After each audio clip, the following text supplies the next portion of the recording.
Pimpinan Pusat Dewan Masjid Indonesia menandatangani MOU kerjasama pengembangan arsitektur masjid inklusif bersama Ikatan Arsitek Indonesia dalam acara pembukaan Seminar Nasional dan Fokus Group Discussion Masjid Inklusif di Gedung Kementerian Pekerjaan Umum Jakarta Selatan. Dalam sambutannya, Ketua DMI Yusuf Kala menyampaikan masjid merupakan bangunan publik terbanyak di Indonesia sekitar 800.000 unit.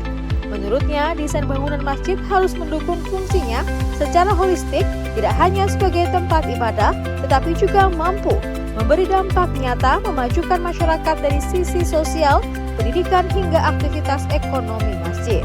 Wakil Presiden ke-10 dan ke-12 Republik Indonesia mengingatkan para arsitek agar tidak hanya mengejar keindahan visual, melainkan memperhatikan fungsi utama masjid, khususnya kualitas sistem suara yang saat ini masih menjadi masalah terbesar masjid-masjid di Nusantara.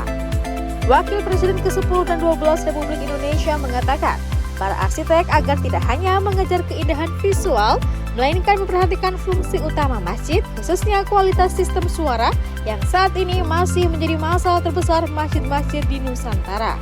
JK merinci, 80% kegiatan rakyat di masjid sangat bergantung terhadap kualitas sistem akustik, mendengarkan khutbah, ceramah, maupun pengumuman.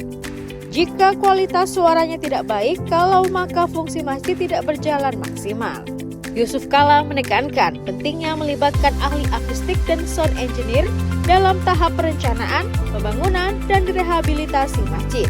JK memberi solusi pemilihan bahan ramah akustik, misalnya pelibatan material kayu, karpet, dan panel akustik, termasuk pengaturan tata letak, arah, dan jarak pengeras suara guna membantu meredam gema suara.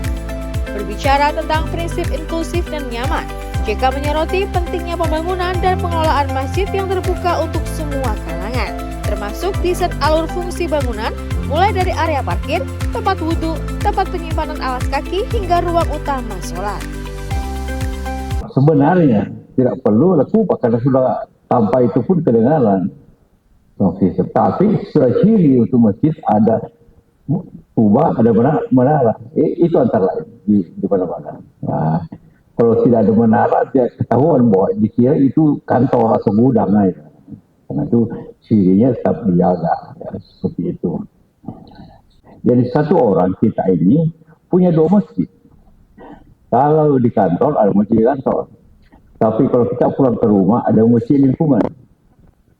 Nah, itu menyebabkan sehingga kenapa itu arsiteknya tergantung. Kalau masjid kantor tentu tidak perlu menara macam. Kalau masjid wilayah, masjid agung, masjid raya, ya perlu supaya sound system ini terpasang. Walaupun salaran, peraturan DMI hanya boleh 5 menit orang mengaji sebelum azan.